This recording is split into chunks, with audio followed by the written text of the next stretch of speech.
आपकी कृपा से सब काम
आपकी कृपा से सब काम हो रहा है।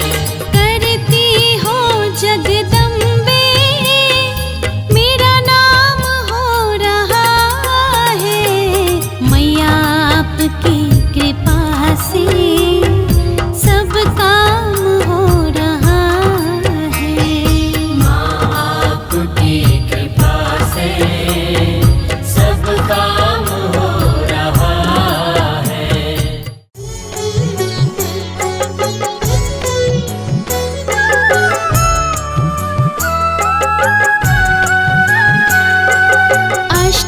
अष्टभुजाधारी माँ दयावान, हम दुखियों का करो कल्याण।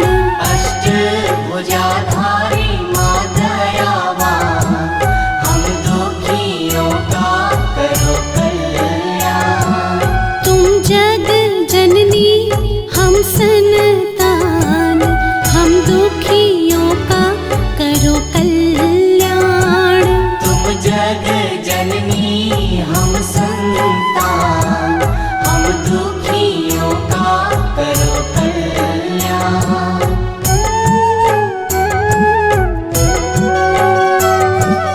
हम तुम्हें पुकारते माँ, सारी दुनिया छोड़ कर। हमको तेरा ही आसरा, बैठो न मुँह मोड़ कर। दे दो ममता का हमको दान, हम दुखियों का करो कल्याण। अष्टभुजाधारी माँ दयावान, हम दुखियों का करो कल्याण।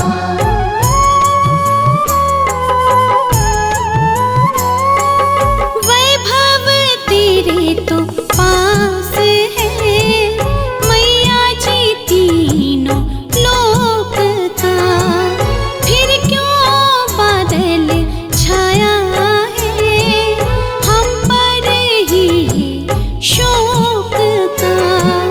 हर पल रहते हम परेशान, हम दुखियों का करो कल्याण।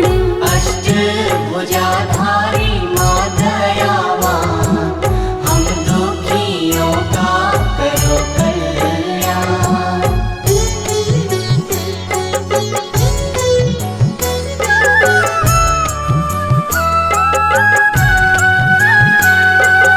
तुम ही तो शक्ति देती हो, सदा ही शक्ति हीन को।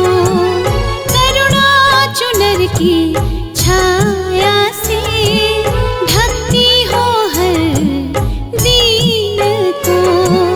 विनती हमारी भी लो मान, हम दुखियों का करो कल्याण। अष्टभुजाधारी माँ दयावान, हम दुखियों का करो कल्याण।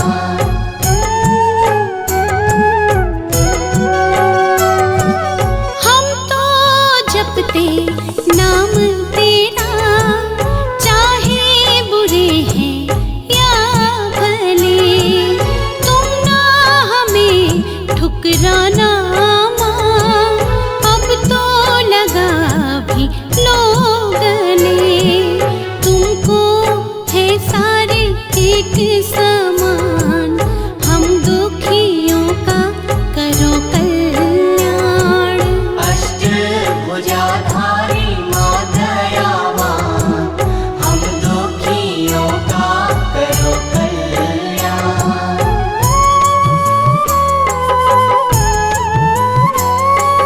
जहाँ तेरी माँ ज्योत जले, रहता वहाँ अंधकार ना।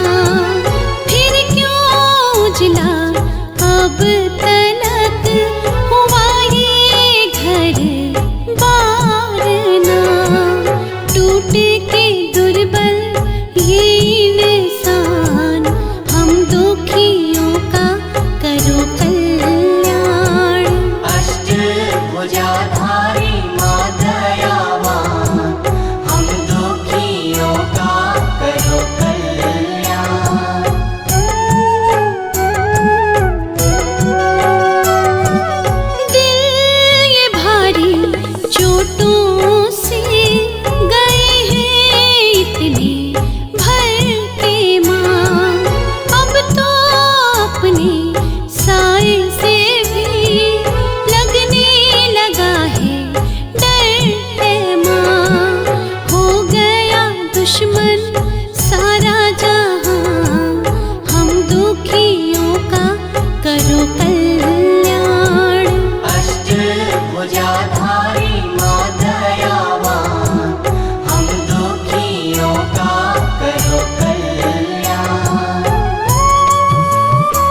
के काटियों